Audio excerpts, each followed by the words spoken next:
Hello everyone and welcome back to the Shreeji study centre channel. तो आज हम कर रहे हैं बहुत important topic discussion that is informal fallacy, जिसमें आप लोग बहुत ज्यादा कंफ्यूज रहते हो कि कौन सी फैलेसी किसके अंदर होगी, किसका क्या मीनिंग है। इट्स सो कंफ्यूजिंग और एग्जाम में आती है ढेर सारी एक साथ, जिसको रिकॉग्नाइज करना और ज्यादा टफ हो जाता है, राइट। तो अगर आपको पता होगा कि कौन सी फैलेसी का मीनिंग क्या है और कौन से उसके कीवर्ड्स है, तो आई थिंक आप इजीली उसको क्रैक कर पाओगे। तो चलिए हम ट्राई करेंगे। आज जितने भी PYQ में आई हुई इनफॉर्मल फैलेसीज है, मैंने सारे उसको क्वेश्चन फ्रेम में करवा दिया है। अब देखिए आप लोग क्या आंसर दे पाते हैं, और पेपर और नोटबुक लेके बैठिए और एक एक चीज को नोट कीजिए कि कौन सी फैलेसी का मीनिंग क्या है, उनके अदर नेम्स क्या है और साथ ही उनके कीवर्ड्स क्या है। तो आ जाइए स्टार्ट करते हैं हमारे क्वेश्चंस के साथ, ठीक है। Okay, so first question, have you stopped beating your wife. ठीक है, फर्स्ट क्वेश्चन ही ये बोल रहा है have you stop beating your wife, मतलब क्या आपने छोड़ दिया है अपनी वाइफ को मारना। ठीक है, तो ये जो क्वेश्चन है ये किससे रिलेटेड है बताइए। जो ये बात कर रहा है ये कैसी फैलेसी, मतलब बहुत ज्यादा कॉम्प्लेक्स नहीं हो गया ये क्वेश्चन। आप इसका उत्तर हाँ देंगे या ना देंगे, आप खुद कंफ्यूज हो जाएंगे कि अगर हाँ मतलब मैं पहले करता था, पहले मारता था, या यस बोलेंगे तो क्या होगा बताइए। अगर इस क्वेश्चन का आंसर अगर आप यस भी बोलेंगे या नो भी बोलेंगे तो क्या होगा। यस बोलेंगे कि हाँ मैंने छोड़ दिया, मतलब मैं पहले मारता था। नो मतलब आप अभी भी मार रहे हैं। तो ये इस टाइप के जो क्वेश्चंस होते हैं उनको क्या बोलते हैं हम, लोडेड क्वेश्चन। क्या बोलते हैं, लोडेड क्वेश्चन। ठीक है, इनको क्या बोलते हैं हम लोग, कॉम्प्लेक्स। एक और इनका नाम है कॉम्प्लेक्स क्वेश्चंस, और दूसरा नाम है लीडिंग क्वेश्चंस। ये जो मैं आपको लिखा रही हूं ना अदर नेम्स, प्लीज इसको जरूर नोट कर लीजिए, क्योंकि यही चीज आपके एग्जाम में आएगी कि है ना कि कौन सा किसको क्या बोलते हैं। लोडेड क्वेश्चन इसलिए क्योंकि ये क्वेश्चन ही इस टाइप का है जिसके अंदर आप आंसर दे ही नहीं पाओगे। समझ रहे हो आप, ठीक है। फर्स्ट नहीं, इट्स लोडेड क्वेश्चन, ठीक है। फिर इसकी बात करेंगे हम नेक्स्ट, इसको बोलते हैं fallacy of false question. Okay, समझ में आई ये चीज आपको, ठीक है। Loaded question, complex question, fallacy of आपका हो गया फॉल्स क्वेश्चन। इसको ट्रिक क्वेश्चन भी बोलेंगे और fallacy of many question. Trick question, fallacy of many question, ठीक है। देखिए अब कितने ज्यादा नाम है इसके, आप इसको नोट करते जाइए। आज पूरा सेशन हम डिस्कशन में ही निकालेंगे कि किस चीज को क्या बोलते हैं। गुड इवनिंग, गुड इवनिंग, जल्दी से आ जाइए और इस आंसर्स, इन क्वेश्चंस का आंसर दीजिए। समझ में आ गया कि किसे बोलेंगे लोडेड क्वेश्चन, जो कॉम्प्लेक्स तरीके से आपसे क्या पूछ रहा है क्वेश्चन की, जिसका आप डायलेमा में हो जाओ कि इसका आंसर क्या दे, आप खुद कंफ्यूज हो जाओ कि इसका आंसर क्या दे, हाँ या ना, ठीक है। Moving to the next question, okay. चलिए ये बताइए, I realized health care isn't the field for me. जो हेल्थ केयर फील्ड है वो मेरे लिए नहीं बनाया हुआ है, but I have got only 2 years of medical school left. पर मेरे ओनली मेडिकल के 2 साल बाकी है स्कूल के, so I will stick it out and graduate. तो मैं इसको कर लूंगी और इसको पास आउट कर लूंगी, ग्रेजुएट हो जाऊंगी। तो ये बताइए ये कौन सा वाला है, बताइए इसमें से ये कौन सा वाला है, जल्दी से बताइए।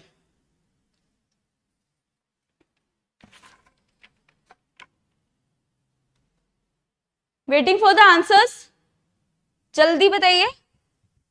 ये क्या बोल रहा है, देखो यहाँ पे पहले एक बार तो कि मैं हेल्थ केयर में, मुझको रियलाइज हुआ है कि मेरे लिए हेल्थ केयर कोई फील्ड नहीं है। इसका मतलब क्या है कि आप अपने 2 साल एक्स्ट्रा क्यों दे रहे हो, ठीक है। आप अपने 2 साल एक्स्ट्रा भी दे रहे हो और वो आपके काम की चीज है भी नहीं। तो एक बात बताओ, वो जो 2 साल है वो आप रिकवर कर पाओगे अपनी पूरी लाइफ में। जो टाइम चला गया, सपोज 2023 और 24 में अगर वो ग्रेजुएट हो जाएगी, ठीक है, तो क्या उसके ये वाले ईयर्स वापस आ पाएंगे? बताओ, क्या वो रिकवर कर पाएंगे?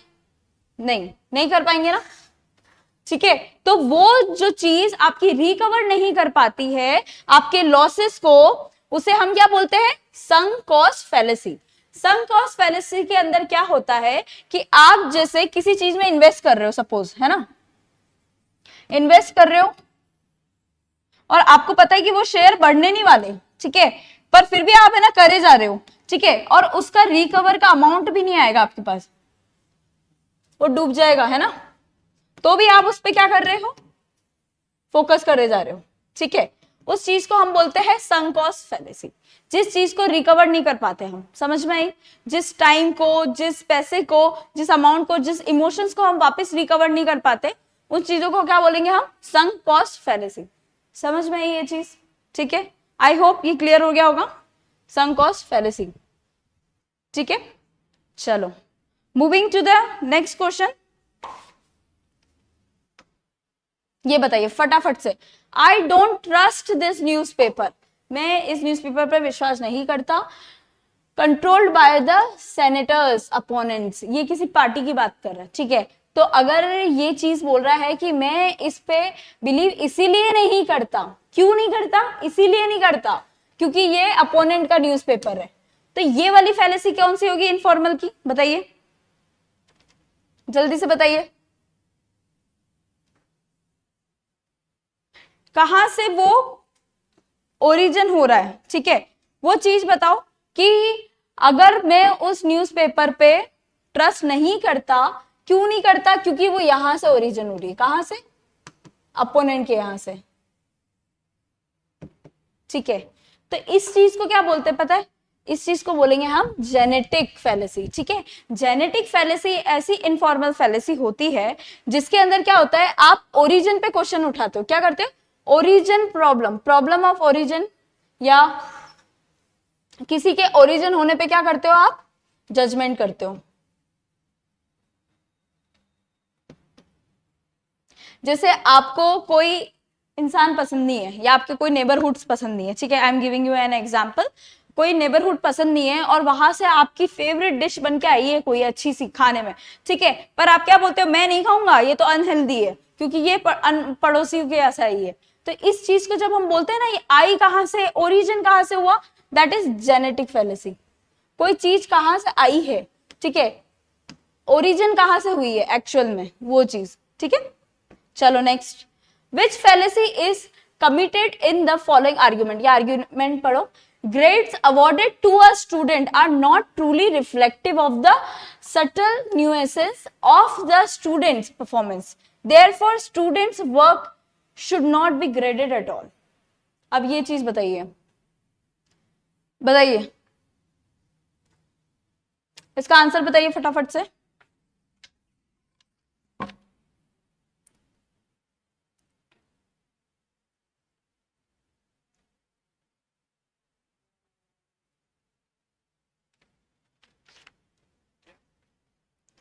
देखिए एक चीज बताइए, आप जो सेंटेंस पढ़ रहे हो, ठीक है, वापस पढ़ो उसको, जो आप सेंटेंस पढ़ रहे हो उसको वापस पढ़ो। ये ग्रेड्स कौन से वाले ग्रेड्स है? ये वाले ABCD, ठीक है, जो आप ग्रेड देते हो किसके बेस पे? परफॉर्मेंस। और ये जो ग्रेड्स है ये क्लासिफिकेशन वाले ग्रेडेड, जब हम लोग बोलते हैं ना इसको इस अकॉर्डिंग ग्रेड कर दो, यानी क्लासिफाइड, तो उसको जब एक ही वर्ड के दो अलग मीनिंग निकल रहे हैं, ठीक है, एक वर्ड के जब डबल मीनिंग निकलते हैं, अलग सेंस में जब सेंटेंस का कॉन्टेक्स्ट बदल देते हैं, उसे हम बोलते हैं इक्विवोकेशन। इक्विवोकेशन ऐसी फैलेसी है जिसमें दो वर्ड्स सेम होते हैं लेकिन उनके मीनिंग क्या होते हैं? बिल्कुल डिफरेंट होते हैं। समझ में ये चीज? एक होता है फायर, ठीक है, सपोज अगर आपने सुना होगा कि जैसे कोई आपका पड़ोसी या दोस्त कोई अच्छी कार लेके आया होगा, ठीक है, तो यू कमेंटेड देम कि boss your car is on fire, ठीक है, तो ही विल बी थिंकिंग कि ये तो कॉम्प्लीमेंट है अच्छा सा कि यार मतलब कार बहुत अच्छी होगी, ठीक है, बट वो बोल रहा है boss your car is on fire, तो फायर वो वाला बोल रहा था कि भाई तुम्हारी कार में आग लग गई है, जाओ जल्दी उसको बचाओ। So that is the difference, ठीक है। दो वर्ड्स का जब हम अलग अलग जगह यूज कर रहे हैं, ठीक है, और दो वर्ड्स का सेम मीनिंग नहीं निकल रहा, अलग अलग कॉन्टेक्स्ट में निकल रहा है, उसको यूज करते हैं, उसे क्या बोलेंगे हम, इक्विवोकेशनल। समझ में आई ये चीज, ठीक है। तो इक्विवोकेशनल का मैं एक और एग्जांपल बताती हूँ जो एग्जाम में आया है। ऑल ट्रीज हैव बार्क्स, जैसे जो होती है ना शाखा, ऑल ट्रीज हैव बार, ठीक है, all trees have bar, dogs barks a lot, so dogs are tree। देखिए अब ये देखो, ये बाक्स पेड़ के लिए यूज किया है, ठीक है, ट्रंक और उसके लिए, ठीक है, और ये बाक्स डॉग के लिए, ये नॉइज के लिए है, ये साउंड के लिए है, ठीक है, और ये one of the body part tree का, ठीक है। तो दोनों को मीनिंग क्या है, दोनों की स्पेलिंग सेम है, दोनों के वर्ड सेम है, लेकिन मीनिंग क्या है, कॉन्टेक्स्ट के अलग अलग है, लेकिन एक जगह यूज करके इसको क्या कर दिया, गलत बना दिया कि डॉग्स आर ट्री। जो कंक्लूजन निकल के आया है वो क्या है, इक्विवोकेशनल आपका फैलेसी, ठीक है। गॉट इट, आई होप समझ में आ गया होगा।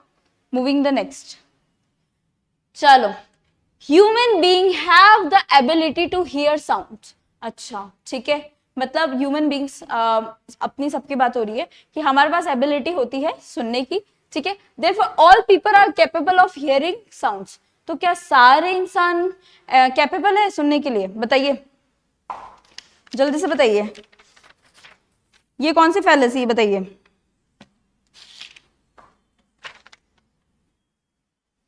जल्दी जल्दी बताइए, कौन सी फैलेसी है। रेड हियरिंग है, अपील टू ट्रेडिशन है, या फैलेसी ऑफ एक्सीडेंट है, या अपील टू कॉन्सिक्वेंसेस है, कौन सी होगी।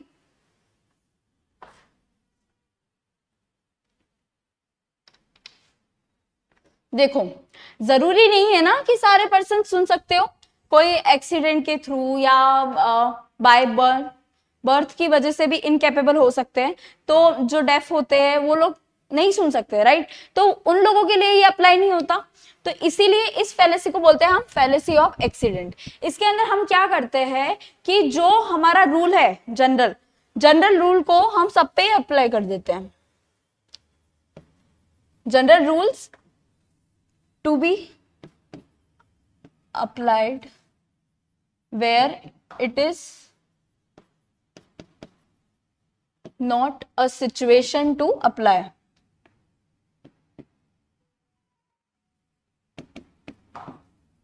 जहां पे अप्लाई नहीं कर सकते वहां पे भी उसको अप्लाई कर देते हैं, ठीक है, समझ में।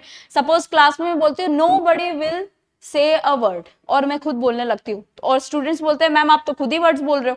तो मतलब उन्होंने सोचा कि सारा जो रूल्स है मैंने सिर्फ उन लोगों के लिए अप्लाई किया था, लेकिन मैं तो बोल सकती हूँ ना, तो वो रूल उन्होंने मुझ पे भी अप्लाई कर दिया, तो उसे क्या बोलेंगे, फैलेसी ऑफ एक्सीडेंट, ठीक है। When we apply the general rule on all the situations, जहां पे अप्लाई करना भी नहीं होता वहां पे भी हम जब अप्लाई करते हैं तो उसे बोलते हैं हम फैलेसी ऑफ एक्सीडेंट, ठीक है। आई होप ये समझ में आया होगा। चलिए moving to the next, come on. Every part of this machine is light in weight. क्या बोल रहे हैं, जो भी पार्ट है मशीन्स के, ठीक है, सपोज हम लोग बात कर लेते हैं, एक बाइक की बात कर लेते हैं। मेरी ड्राइंग अच्छी नहीं है, माइंड मत करियो। ये मैंने साइकिल बनाई है आई गेस, पर हम बाइक ही देखेंगे इसको, ठीक है। ये बाइक है, ये टायर्स है। सपोज ये टायर और ये मशीन और ये हैंडल, ये आप क्या कर सकते हो, अलग अलग उठा सकते हो। They are light in weight, okay. Therefore this machine as a whole must be light too. तो क्या आप पूरी बाइक को उठा सकते हो क्या, ये जो बाइक बनाई है इस पूरी बाइक को उठा सकते हो, टायर को उठा सकते हो, चलो हैंडल को उठा सकते हो अलग अलग, और ये बाइक के मशीन को उठा सकते हो, पूरी बाइक को तो नहीं उठा सकते हो, राइट। तो ये वाली जो फैलेसी है इसे क्या बोलेंगे हम, फैलेसी ऑफ कंपोजिशन। कंपोजिशन में क्या होता है, ये जस्ट अपोजिट होती है किसकी, चलिए इसको आगे पढ़ेंगे हम, ठीक है। देखिए ये जो कंपोजिशन वाली फैलेसी है इसमें क्या होता है कि जब आप छोटे छोटे पार्टिकल्स को, ये जो पार्ट्स है, पार्ट्स को जब होल देखना स्टार्ट कर देते हो, उस फैलेसी को क्या बोलते हैं हम? Fallacy of composition. ठीक है, मतलब अगर कोई छोटे छोटे पार्ट्स है, उसी के रूल्स आपने किसी पूरे पे लगा लिए, ठीक है, उस चीज को बोलेंगे हम कंपोजिशन ऑफ फैलेसी। ठीक है, इसको बोलते हैं एक्सेप्शन फैलेसी, फॉल्टी इंडक्शन। ठीक है, एक्सेप्शनल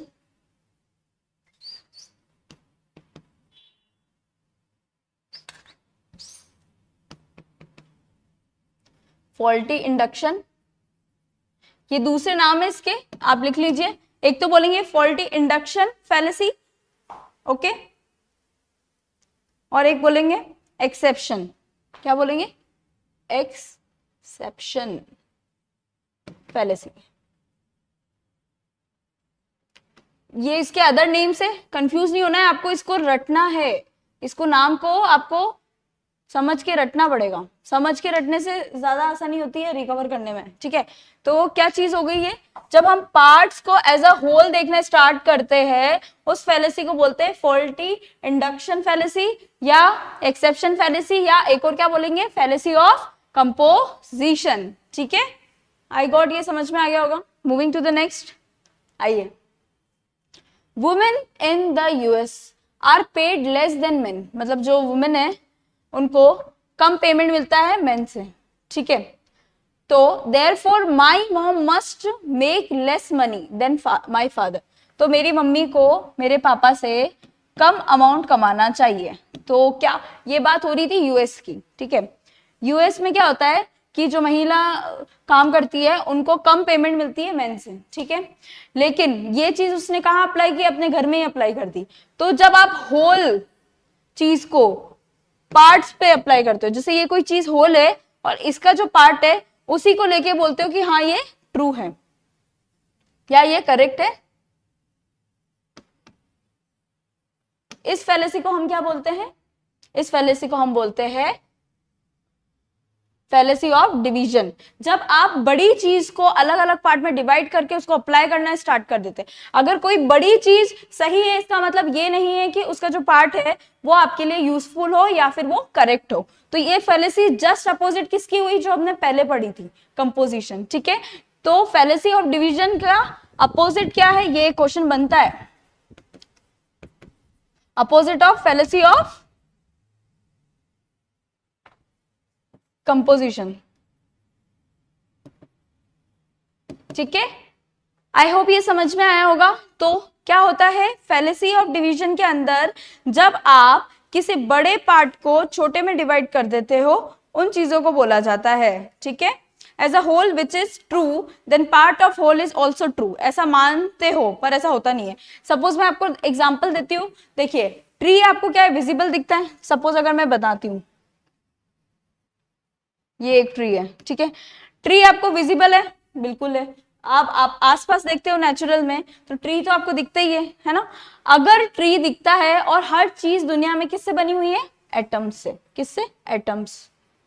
अगर ट्री दिखता है तो एटम्स भी दिखता है, विजिबल बाय आवर, तो इट इज नॉट करेक्ट। ठीक है, क्योंकि जो बड़ी चीज पे अप्लाई हो रही है वो जरूरी नहीं उसी के पार्ट पे अप्लाई हो।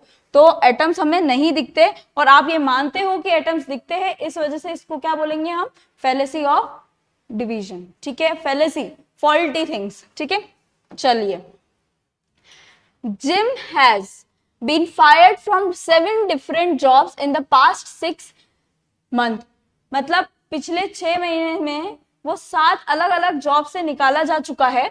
He says that it has nothing to do with him और his skills, मतलब वो ये बोलना चाह रहा है मेरे स्किल्स में कोई बुराई नहीं है। ठीक है, मेरे से कोई लेना देना नहीं है, बस he has just been very unlucky, मैं बहुत क्या हूं? अनलकी हूं। ठीक है, तो ये बोल रहा है कि मेरी स्किल्स की कोई गलती नहीं है। ठीक है, मतलब अपना जो चीज है ना वो किसी और पे डाल दिया उसने। कैसे डाल दिया? फटाफट से, कि अनलकी हूं, किस्मत पे डाल दिया, या फिर अबाउट डेस्टिनी। तो इन चीजों में जो फैलेसी लगेगी कौन सी लगेगी बताइए?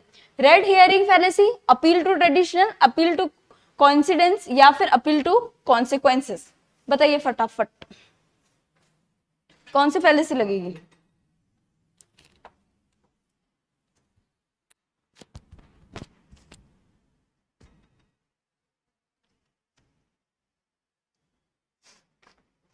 देखिए, जब आप अपने में कोई खोट नहीं देखते हो और मानते हो कि नहीं मेरी किस्मत खराब है या वॉट एवर लाइक दिस, तो इन चीजों के अंदर जो फैलेसी लगती है that is your appeal to coincidence. ठीक है, जो कोइंसिडेंस से रिलेटेड फैलेसीज होती है उसके अंदर आप ऐसी चीजों का यूज करते हो जैसे बैड लक, ठीक है, बैड लक और अनलकी। अपने में कमी नहीं देखते हो। अच्छा, अगर स्किल्स अच्छी होती है तो 7 डिफरेंट डिफरेंट जगह से थोड़ी ना निकाला जाता कोई इंसान। तो अगर 7 से निकाला गया है अलग अलग जगह से 6 महीने में, तो मतलब कहीं ना कहीं स्किल्स में क्या है, लेके स्किल्स में कमी है, पर वो उसको नहीं मान के किस पे बोल रहा है, किस्मत पे। तो दैट इज रॉन्ग। ठीक है, तो रॉन्ग है और ये फैलेसी हो गई, तो इसे बोलते हैं हम appeal to lucky also, appeal to luck fallacy बोलते हैं। इसका दूसरा नाम ये है, प्लीज नोट डाउन करना। देखिए, पेन पेपर जरूर लेके बैठिएगा क्योंकि ये आपको एकदम लर्न नहीं होगी, आपको रिकॉल करनी पड़ेगी इस वजह से। Claiming that something happened due to coincidence despite of strong evidence to the contrary. मतलब आपके पास कोई स्ट्रॉन्ग एविडेंस नहीं है, इसके अंदर क्या नहीं है, स्ट्रॉन्ग एविडेंस नहीं है। ठीक है, और इस चीज को आप किस पे डालते हो, किस पे डालते हो, किस्मत या इन चीजों पे। तो इन चीजों को हम क्या बोलेंगे, अपील टू कोइंसिडेंस। ठीक है, चलो moving to the next. I can't accept the claim that people have evolve from apes. मतलब जो हमारे पूर्वज है उनकी बात हो रही है कि हम लोग किससे इवॉल्व हुए, मतलब एप्स, मतलब हमारे किससे, वानर वगैरह इन चीजों से। Otherwise my ancestors would be monkeys. तो क्या बोल रहा है, अगर मैं ये मानूंगा और ये क्लेम करेंगे कि हमारे जो हम लोग जो पीपल है वो किससे इवॉल्व हो क्या है, वानरों से। ठीक है, तो मेरे तो एंसेस्टर्स मंकीज हुए। तो इसके अंदर कौन सी फैलेसी है बताओ। Therefore the theory of evolution is wrong. Red herring fallacy, appeal to tradition या टू मेन, या फिर अपील टू कॉन्सिक्वेंसेस। जल्दी बताइए।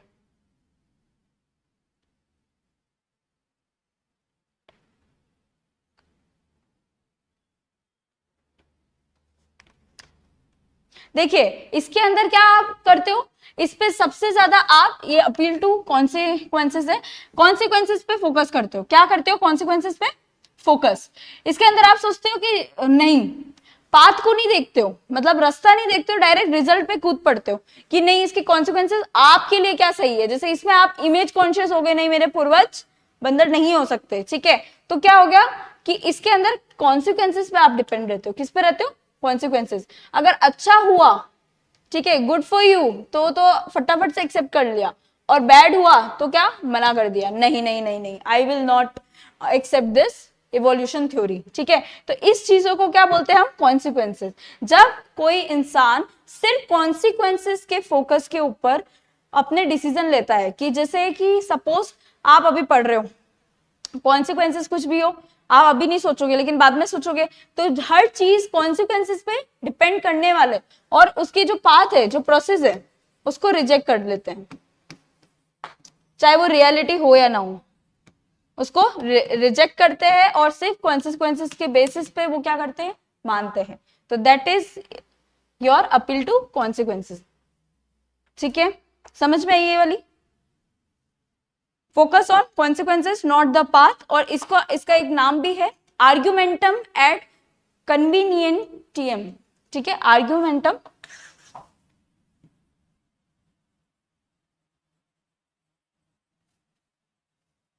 एट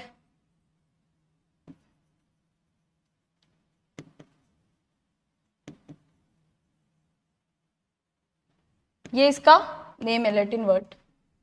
ठीक है, दूसरा नाम है, ओके, नोट कर लेना। चलो next. How could something so natural as the sun cause skin cancer. बताइए बताइए, सो नेचुरल कि सन क्या कर रहा है, सन कॉज स्किन कैंसर, ये कौन सी फैलेसी है बताइए। Red herring, appeal to tradition to man, या फिर अपील टू नेचर। जल्दी से बताइए इसको। पहली बात तो ये किससे रिलेटेड बात कर रहे हैं कि something, how could something so natural, so natural, ठीक है, नेचर से रिलेटेड बात कर रहा है। As the sun cause skin cancer, तो देखिए ये अपील टू नेचर होगा, ये नई टाइप की फैलेसी है। इसमें क्या होता है कि आप मानते हो जो नेचर से मिला है ना वो तो सारा अच्छा है, नेचर से मिला हुआ हर चीज नेचुरल इज गुड, ठीक है, लेकिन जो मैन मेड है दैट इज बैड, ये आपने थिंकिंग बना ली है, ठीक है। सपोज अगर जैसे ये बोल रहा है सन कॉज स्किन कैंसर, तो स्किन कैंसर को क्या मान रहा है, अच्छा मान रहा है, जबकि ये क्या है, आपकी डिजीज है, राइट। तो उस डिजीज को अच्छा मान रहा है किस वे में, उस फैलेसी को बोलते हैं अपील टू नेचर। समझ में आई ये चीज कि जब आप नेचर से निकली हुई कोई भी चीजों को क्या बोलते हैं, नेचुरली मान लेते हो कि वो गुड है, चाहे वो अच्छी हो या बुरी हो, तो उन चीजों को गुड ही मानते हो, उस चीजों को क्या बोलेंगे हम, अपील टू नेचर। और जो मैन मेड हो गया, जैसे बैड कुछ भी हो गया, जैसे साइंटिफिक मेडिसिन हो गई, इसमें मेनली देखिए क्वेश्चंस देखने को मिलेगा, मेडिसिन, फूड, जेनेटिक, ये 3-4 चीजें ऐसी है ये क्वेश्चंस में यूज की जा सकती है।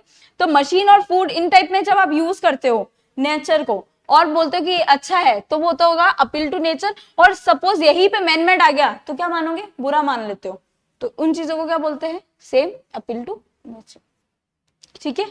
आई होप ये समझ में आई होगी। चलो आइए, टूथ फेरीज आर रियल, मतलब जो वो होती है ना, आपका जब दांत टूट जाता है आप तकिए के नीचे रख लेते हो और उसके बाद वो लेके चल जाती है। यू बेटर बिलीव मी, मान लो मेरी बात, ठीक है, नहीं तो आई विल पंच यू। तो ये जो फैलेसी है जिसके अंदर क्या बोल रहे हैं, तो मान लो कि टूथ फेरीज होती है, टूथ फेरीज होती है, वरना मैं क्या करूंगा, मैं आपको मारूंगा, पंच मारूंगा, ठीक है, ऑन योर नोज, है ना, I will punch you in the nose. तो ये किस टाइप की फैलेसी है, red herring, appeal to tradition to men, या फिर अपील टू फोर्स। बहुत इजी है फैलेसी, बताइए, ये तो बहुत इजी है।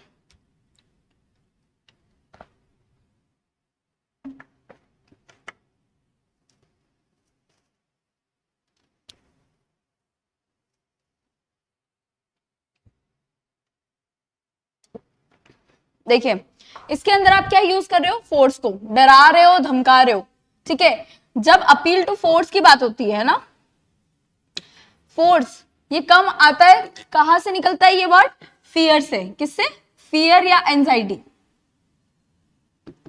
जब आप दूसरे को डरा धमका के कोई चीज को क्या करवाते हो, अपनी बात मनवाने की कोशिश करते हो, उस चीज को हम बोलते हैं अपील टू फोर्स,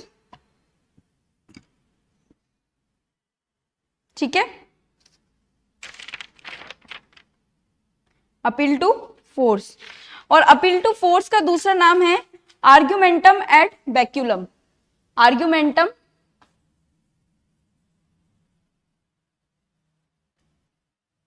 एड बैक्यूलम, एक ये नाम है, और एक है अपील टू स्टिक, स्टिक मतलब वो छड़ी, अपील टू स्टिक, या फिर अड़े रहना, ठीक है, जैसे आपको लर्न हो जाए वैसे। मैं आपको निमोनिक बता सकती हूँ, मारना, स्टिक, वो वाली स्टिक से आप याद कर सकते हो। तो अपील टू फोर्स को दो नाम बोलते हैं, आर्ग्यूमेंटम एड बैक्यूलम और अपील टू स्टिक। इसके अंदर क्या होता है, जब अगले इंसान को आप धमका के, डरा के और उनमें एंजाइटी वाली फीलिंग्स को डेवलप करके अपनी बात को मनवाते हो, उन चीजों को हम बोलते हैं अपील टू फोर्स, उस फैलेसी को। चलो मूविंग नेक्स्ट, फर्स्ट किसका आंसर है, इसका आंसर दो, चलो नेक्स्ट वाले का। Fallacy asserts something is good or true because it's old or the way it's always been done, ठीक है। फैलेसी उसमें से निकलती है जब आप मानते हो कि कुछ चीज सही है, मतलब अच्छी है, क्यों, क्योंकि वो पुराने समय से वैसे ही चलती आ रही है। Our brains equate being around for a long time with standing the test of time. But if something truly works, provide evidence. ठीक है, मतलब किसी चीज का कोई एविडेंस नहीं है, लेकिन जो रीत शुरू से ही चली आ रही है उसको आप अच्छा और सत्य मान के बैठे हो, जिसका कोई एविडेंस नहीं है, उस फैलेसी को हम यहाँ क्या बोलेंगे? रेड हियरिंग फैलेसी, या अपील टू ट्रेडिशन, या टू मैन, या फिर अपील टू इमोशन, क्या बोलेंगे बताइए फटाफट से।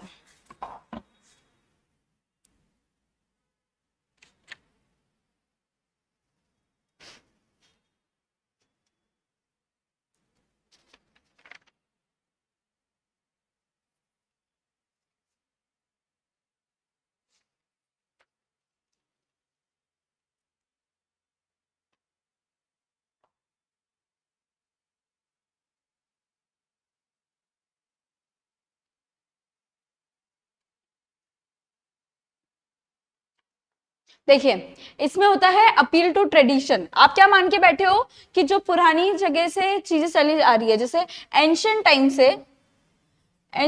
से जो चली आ रही है बिलीफ, कोई भी बिलीफ, सपोज आप घर पे कुछ भी काम करते हो related to the traditional things, कि हम ऐसे पूजा करते हैं, हम ऐसे वर्शिप करते हैं गॉड को, पहले ऐसे करना चाहिए, वैसे करना चाहिए, तो जो सबके डिफरेंट डिफरेंट रूल्स है, उन बिलीव्स को आप कैसे पुराने जमाने से करते आ रहे हो, ठीक है, उनका कोई एविडेंस नहीं है कि वो सत्य है या नहीं है, उस चीज को बोलते हैं अपील टू ट्रेडिशन। इसमें क्या बोलते हैं कि एंशियंट टाइम में आप जैसे एंशियंट टाइम की वजह से जो चीज चली आ रही है उसको आप क्या कर रहे हो, लंबे टाइम तक चलाए जा रहे हो विदाउट एनी एविडेंस, तो उस चीज को बोलेंगे हम अपील टू ट्रेडिशन, और उसको अच्छा मानते हो। बिकॉज एन एक्शन और believe is traditional, so it is good and it does not have any relevant evidence. समझ में आई? ठीक है, चलिए moving to the next. I hope ये समझ में आया होगा। आइए जल्दी से बताइए, a police officer pulls a car over for speeding, मतलब कोई कार को तेज चला रहा होगा तो उसको उन्होंने पकड़ा। The driver complain saying that they shouldn't pay a fine since there are so many dangerous criminals. वो बोलता है मैं क्यों पे करूं, या मुझे क्यों पे करना चाहिए, जबकि यहाँ पे बहुत सारे डेंजरस क्रिमिनल घूम रहे हैं, and the police should be chasing them instead, और उनको पकड़ना चाहिए हमसे पहले, मतलब हमको छोड़ के पहले उनको पकड़ना चाहिए, ठीक है। तो ये चीज क्या फैलेसी बता रही है? Red herring fallacy, appeal to authority, या अपील टू इमोशन, बताइए कौन सी फैलेसी है?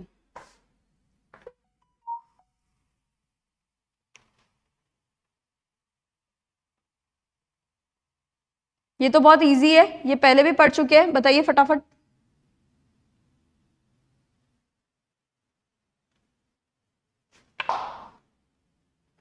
देखिए इसके अंदर क्या होता है, आप क्या करते हो, red herring,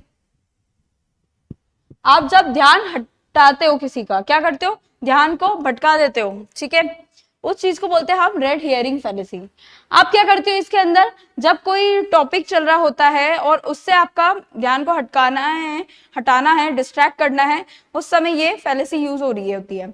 attempts to distract from main issue, ठीक है, इसमें क्या करता है जो पर्सन है वो क्या करता है, डिस्ट्रैक्ट करने की कोशिश, distract from main issues.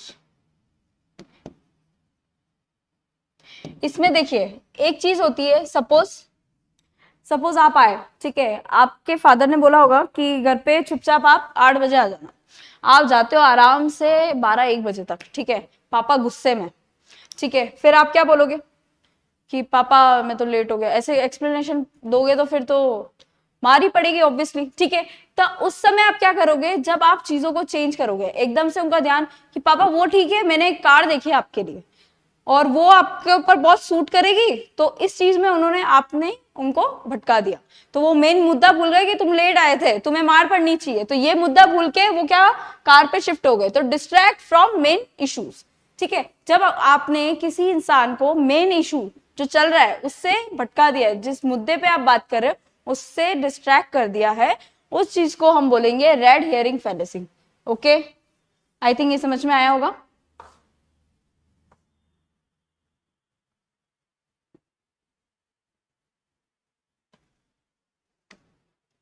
Next, student, hey professor Moore, we should not have to read this book by Freud, ठीक है, by Freud everyone knows he use cocaine. इसके अंदर क्या बात हो रही है, देखिए इसमें बोल रहा है एक स्टूडेंट अपने प्रोफेसर को कि हमें फ्रेड की बुक नहीं पढ़नी चाहिए क्योंकि वो कोकेन यूज करता है, कंज्यूम करता है।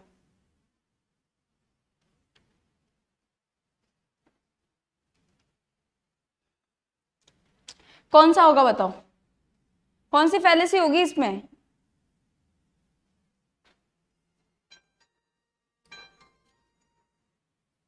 देखिए ये प्रिंट नहीं हो पाया है, एड होमिन, एड होमिनियम, एड होमिनियम है ना।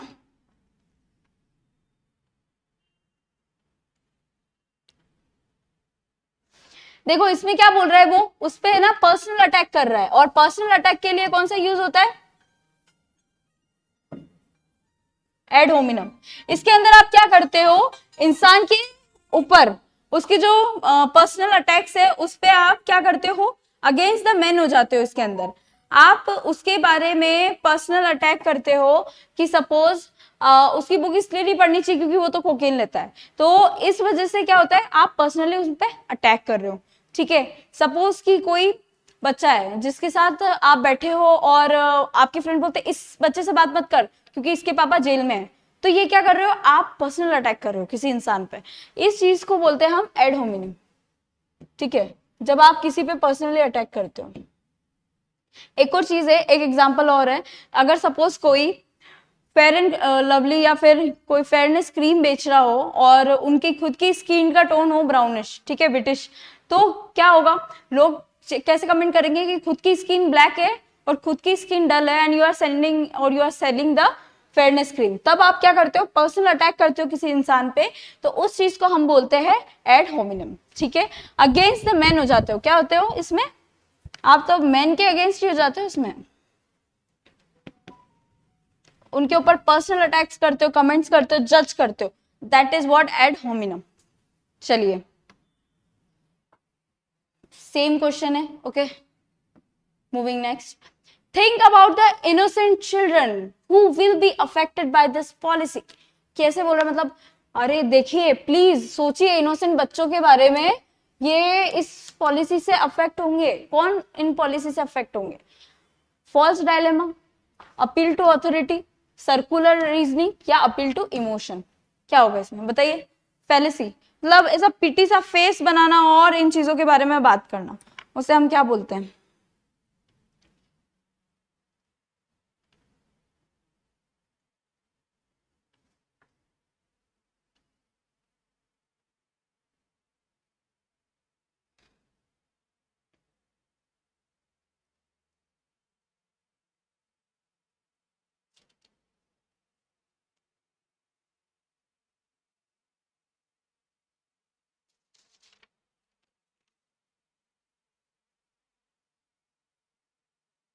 देखिए इसे बोलते हैं फैलेसी टू इमोशन। इसके अंदर है ना क्या होता है, आप पीटी से फेस बना लेते हो और मतलब ऐसा इनोसेंट सी चीजें बताते हो कि प्लीज ये कर दो वो कर दो, ये वो करते हो ना, जब आप ऐसे पीटी सा पप्पी फेस बनाते हो, तो ये क्या, कौन सी फैलेसी है, फैलेसी ऑफ पीटी फेस, क्या, अपील टू बी पीटी।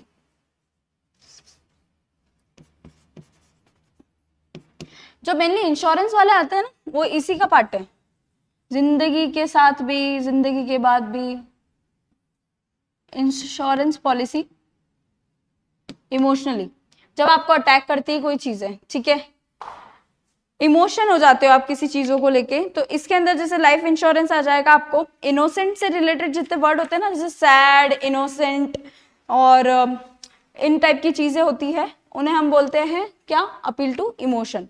ठीक है, अब इसका एक और नाम है argument from passion and argumentum ad passiones and appeal to the heart. देखिए एक हो गया आपका appeal to the heart,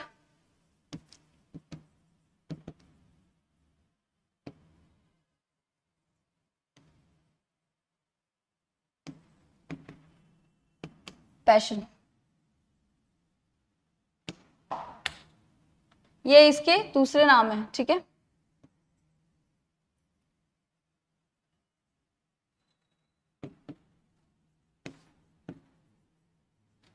argumentum ad passionis. These are the names of emotion. ठीक है, इसको नोट कीजिएगा. हाँ, appeal to emotion, very good. जब आप पिटी सा फेस बनाते हो, दुखी बताते हो दूसरों को कि मुझसे दुखी कोई नहीं उस दुनिया में, that is the thing. God exist because the Bible says so. The Bible is true because God wrote it. मतलब ये क्या बात हो रही है? गॉड एग्जिस्ट करते हैं क्योंकि बाइबल में है, और बाइबल किसने बनाई है? बाइबल गॉड ने बनाई है. तो ये घूम फिर के क्या हो रही है? बात सर्कुलर में जा रही है. ठीक है, तो ये इससे ही पता चल रहा है, ये है आपकी सर्कुलर रीजनिंग और फैलेसी का पार्ट, जिसके आप क्या करते हो, कोई कंक्लूजन पे पहुंचते ही नहीं हो, इसी सर्कल में गोल गोल गोल गोल गोल गोल घूमते रहते हो. ठीक है, ठीक है. अगर आप लोग इंस्टाग्राम देखते होंगे, ठीक है, तो उसके अंदर बहुत फेमस एक मीम हुआ था, जिसके अंदर I can't study because I don't have brain, I don't have brain because I can't study. तो ये क्या हो रहा है? Circular.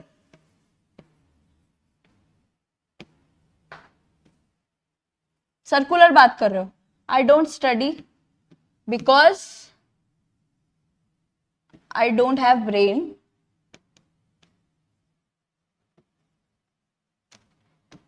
I don't have brain, so I don't study. क्या कर रहे हो? ये घुमा फिरा के एक ही बात को गोल गोल घुमा रहे हो. ठीक है, मैं इसलिए नहीं कर सकता क्योंकि मेरे पास ब्रेन नहीं है, और मेरे पास ब्रेन नहीं है इसलिए मैं पढ़ाई नहीं कर सकता. तो ये वाली रील आई थी बीच में, काफी टाइम पहले इंस्टाग्राम पे वायरल हुई थी, तो उससे याद रख सकते हो आप इसको. ठीक है, चलिए इसके, अच्छा हाँ, कुछ नाम और है सर्कुलर के, मैं आपको लिखा देती हूँ.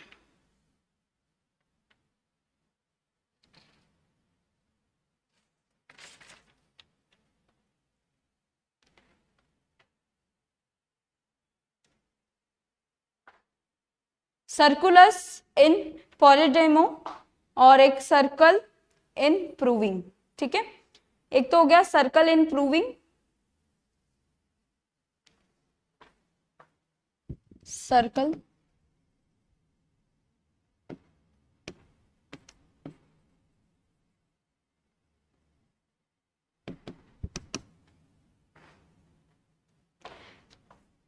आई थिंक समझ में आ गई होगी चीजें, बहुत इजी चल रहा है. ठीक है, सर्कुलर मतलब एक ही बात को गोल गोल गोल गोल घुमाना, उन चीजों को बोलते हैं. ठीक है, सर्कुलर रीजनिंग या using logic is important because it is important. तो ये वही बात है ना कि जब कोई इंसान एक ही चीज को क्या घुमा रहा होता है ना, उसी को. और सर्कल इन प्रूविंग. ठीक है, सर्कल इन प्रूविंग.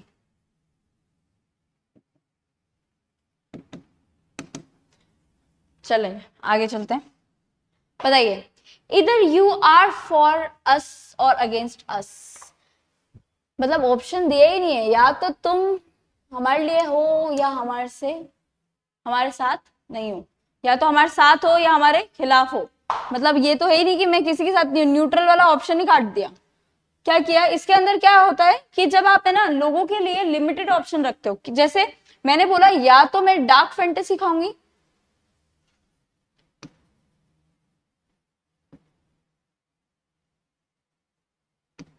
या मैं चोकोपाई खाऊंगी. मैंने अगले को ऑप्शन ही नहीं दिया और कुछ लाने का. ठीक है, सपोज आप अपने पेरेंट्स से जिद करो कि या तो मैं शिमला ही घूमने जाऊंगा या फिर मैं मनाली ही जाऊंगा. सो आपने लिमिट ही नहीं छोड़ी किसी भी चीज की, ऑप्शंस या अल्टरनेट नहीं छोड़े. ठीक है,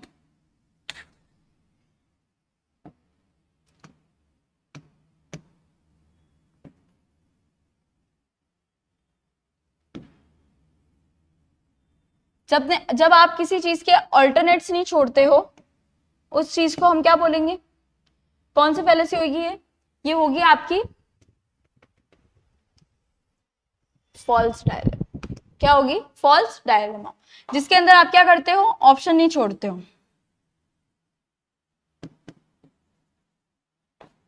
options are cut out from the list. जिसके अंदर दो ऑप्शन में आप लोगों को फंसा देते हो, या तो ये करना पड़ेगा या ये करना पड़ेगा। जैसे मूवीज में देखा होगा आपने, या तो तुम मर जाओ या फिर अपने आप को कानून के हवाले कर दो। तो दैट इज द थिंग। तो दो ही ऑप्शन आपके पास अवेलेबल होते हैं इसके अंदर, जो आप लिमिटेडली दूसरे वाले को देते हो, ठीक है। इसे बोलते हैं फॉल्स डायलेमा, ठीक है। फॉल्स डायलेमा बोलते हैं इसको, ईदर और की फैलेसी भी बोलते हैं, ब्लैक एंड व्हाइट भी बोलते हैं, ठीक है। ये इसके अलग अलग नाम हैं।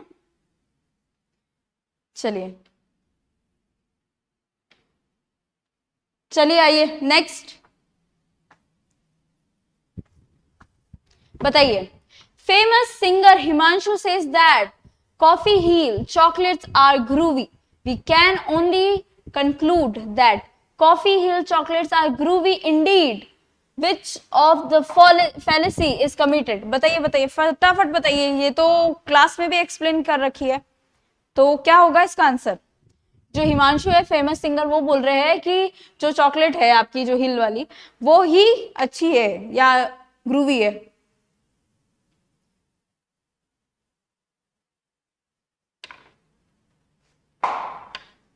देखिए क्या है कि जब आप अपील टू ऑथोरिटी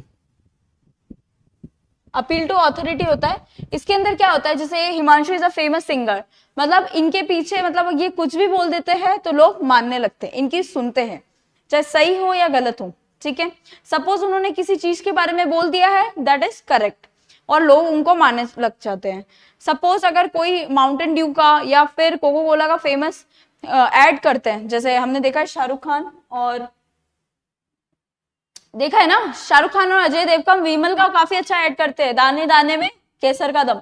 तो दैट इज द थिंग कि वो ऑथोरिटी से उसको बेच रहे, चाहे वो सही हो या ना गलत, उनको जो पसंद करते हैं उनके फैन फॉलोइंग्स उसको परचेज करते होंगे, ठीक है। तो उन चीजों को आप जब यूज कर रहे हो, ऑथोरिटी को यूज कर रहे हो किसी प्रोडक्ट या किसी भी चीज को मनाने का कि that is good for you, good for health, तो उसे बोलते हैं हम अपील टू ऑथोरिटी, ठीक है। इसके अंदर आप ऑथोरिटी का यूज करते हो, इसको बोलते हैं आर्ग्यूमेंटम एड वेरेकंजियम।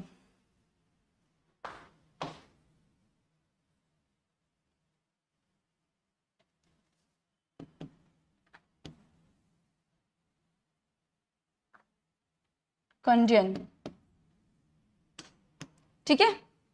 चलिए, yes yes good, fourth is the correct answer. Moving to the next, बताइए। Everyone is going to party, सब जा रहे पार्टी में, you should also go. Mummy ये सारे लोग पार्टी में जा रहे हैं, मुझे भी जाने दो प्लीज। ये सारी चीजें हम जब यूज करते हैं ना, किस लिए होते हैं बताइए। या फिर कोई बोले कि मम्मी सब लोग क्या कर रहे हैं, इंजीनियरिंग कर रहे हैं, ठीक है, और मुझे भी इंजीनियरिंग करनी है। या सब लोग इंस्टाग्राम पे रील्स बना रहे हैं, मुझे भी रील्स ही बनानी है। तो जो चीज ट्रेंडिंग में है वो ही करना है मुझे। तो क्या चीज है ये बताइए, कौन सी फैलेसी है यहाँ पे?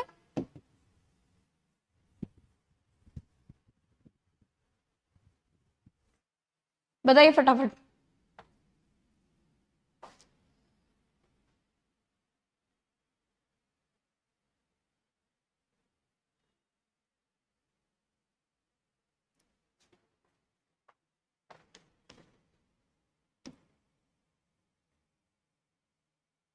ये एक और ऑप्शन मैं आपको दे रही हूँ, हिंट।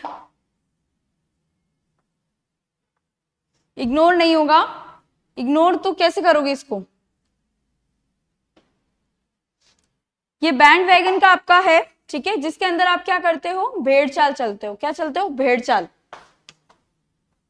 बैंड वैगन, वो भी ऐसे कर रहे हैं तो मैं भी ऐसा करूंगा। ये लोग इतना सारा कर रहे हैं, ये सब एक ही दिशा में जा रहे हैं, मैं भी उसी दिशा में जाऊंगा, तो दैट इज बैंड वैगन। भेड़ चाल जिसे बोलते हैं, appeal to the masses, appeal to the common belief, एक चीज पे, मतलब अपील टू द मासेस, जहां भीड़ जाएगी वहां जाएंगे हम तो, और अपील टू द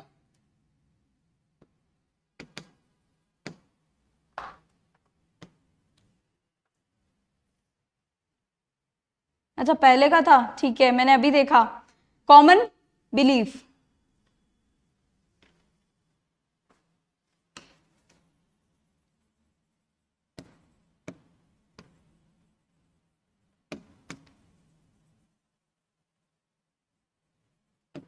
ठीक है, ये इसके अदर नेम से प्लीज नोट कर लीजिएगा, ठीक है। आर्ग्यूमेंटम एट पॉपुलम भी है इसका, आर्ग्यूमेंटम।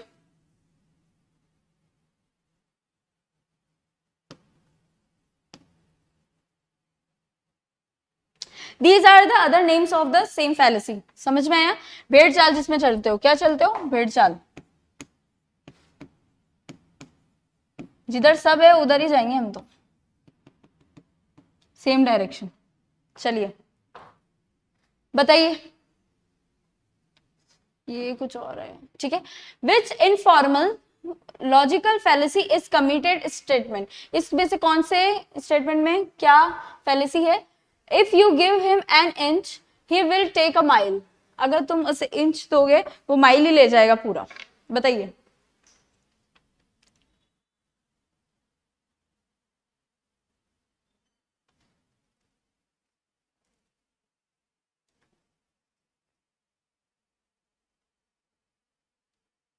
ये आपकी क्या है? जैसे राई का पहाड़ बनाना वाली फैलेसी, क्या बोलेंगे इसको? राई का पहाड़ बनाने वाली फैलेसी। कोई छोटी चीज हुई है उसके बेसिस पे हर कुछ अजम्पशन लगाना, एक के बाद इवेंट को होने देना, उसको बोलते हैं हम स्लिपरी स्लोप। इसके अंदर क्या होता है? आप फिसलते जाते हो, एक कोई इनोसेंट एक्ट हो गया होगा, ठीक है, एक इनोसेंट एक्ट की वजह से या इवेंट की वजह से आप बाकी सारे इवेंट्स को क्या करने लग जाते हो? अज्यूम करने लग जाते हो।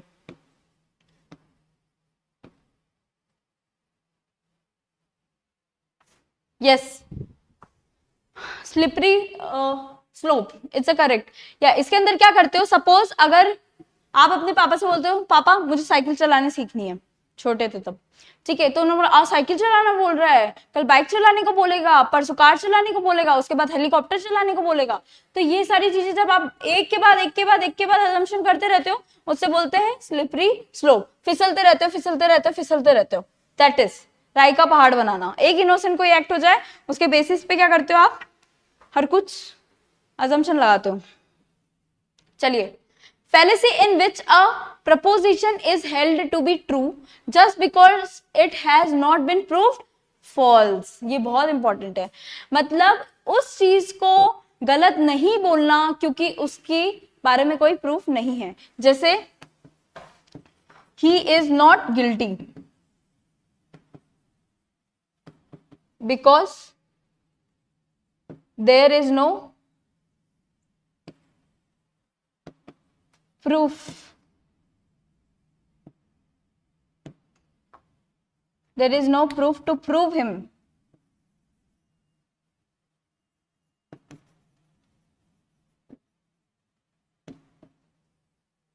किसी के पास किसी के गिल्टी होने का एविडेंस नहीं है, इसका मतलब वो गिल्टी नहीं है। मतलब कोई चीज, जैसे गॉड एग्जिस्ट, ठीक है, सपोज एग्जांपल भगवान है, भगवान के ना होने को किसी ने प्रूव नहीं किया है, ठीक है, तो मतलब हम मानेंगे कि भगवान है, ठीक है।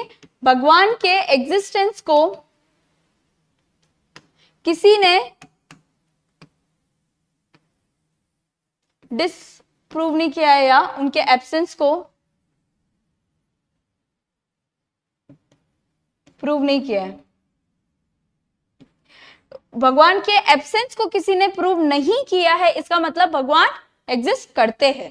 तो ये चीज भी यही बोल रही है, fallacy in which a proposition in held to be true just because it has not been proved false, उसको गलत प्रूव नहीं किया गया है, और false just because it has not been proved true is called, और उसको प्रूव भी नहीं किया गया है, उसको ट्रू भी नहीं किया गया है, ऐसी fallacy को हम क्या बोलते हैं? इग्नोर, ठीक है, आर्ग्यूमेंटम एट इग्नोरेंस, ठीक है, जिसके अंदर आप क्या करते हो? किसी के ना होने को या होने को क्या करते हो? उनके एविडेंस को नहीं ला पाते हो, या उसको किसी ने प्रूव नहीं किया होता है, उन चीजों को हम बोलेंगे argument for ignorance. You can't prove that he is guilty so he is innocent. समझ गए? This is the thing. ये बताइए, everyone is going to the party, ये हो चुका ना, इसका आंसर हो गया था टू द पॉपुलम। चलिए, ये थी बहुत सारी फैलेसीज, ठीक है, ये थी हमने कवर की काफी ज्यादा फैलेसीज आज, जो कि एग्जाम पॉइंट ऑफ व्यू से बहुत इंपॉर्टेंट है। इसके बाहर कोई फैलेसी नहीं आएगी, दैट आई एम श्योर। और जब आप ये रिकॉर्डेड लेक्चर भी देख रहे हो तो प्लीज कॉपी पेन लेके बैठिए और उसमें हर चीज को रिकॉर्ड कीजिए कि आपको फैलेसी के डिफरेंट नाम्स आते हैं या नहीं आते, और हर चीज के नीचे क्या लिखेंगे आप, एग्जाम्पल लिखेंगे और उसको आइडेंटिफाई करने की कोशिश करिएगा, ठीक है। कभी कभी एग्जामिनर आपको कंफ्यूज करेगा विद डिफरेंट नेम्स, जैसे अभी हमने देखा था टू पॉपुलम आ गया जिसे, ठीक है। तो ये ऐसे ऐसे चीजों से क्या करेंगे, हमें कंफ्यूज करेंगे, बैंड वैगन है ना इसका। तो आप तैयारी करते रहिए, एग्जाम और नजदीक आ चुका है, मई आ चुका है। So make your practice and make it true कि आपको पहुंचना कहाँ है, सक्सेस पे, और JRF क्लियर करना है, that is the thing you have to do. तो प्रैक्टिस कीजिए, क्वेश्चन सीरीज कीजिए बहुत सारे, और आप टाइम नहीं है आपके पास तो बी सिंसियर और पढ़ना स्टार्ट कीजिए। Thank you so much and have a good night.